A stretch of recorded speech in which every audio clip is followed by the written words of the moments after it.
Sandbox on the beach. Summer of 2020. The two little brothers were at the beach. Unlike every year, this time the water was out of reach. They went there every year to build sand castles on the shore. Now they were asked to watch from afar. Suddenly it was said that it wasn't safe anymore. An uncle who was a lifeguard would watch them swim around. This year they were confined to a sandbox, which was built from an old lifeboat that ran the ground. They could run around the beach house or sit by the sandbox. "I'm watching you," their uncle said. "It's not your fault, boys, but sadly, punished you have to be." Then uncle sighed, thinking about the kids whose summer was taken, because the adults who lived before them could never care for the planet, and they didn't seem to be awakened. The brothers looked dejected. They could see the shiny surface after it was kissed by the tide.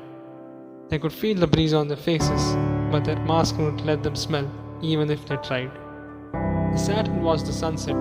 They sat and watched it rise, restricted to a sandbox when the sand outside seemed shinier to their eyes. It was not too long before they had a plan contrived soon.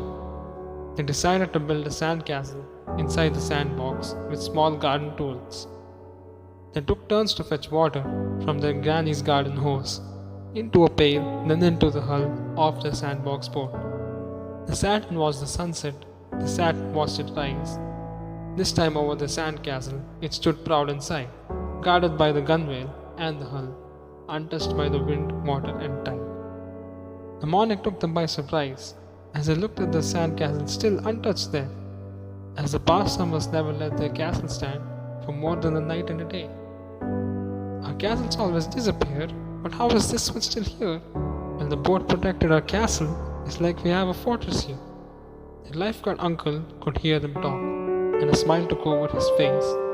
And suddenly he saw the brothers walk, and then he saw them race. Curious by the change of tide, he called them out to inquire, "We'll turn the sandbox into a ship with hockey sticks, rags, and wires. We'll make cannonballs and masts and cannons, and we are yet to decide who's going to stay and help and who will call out fire."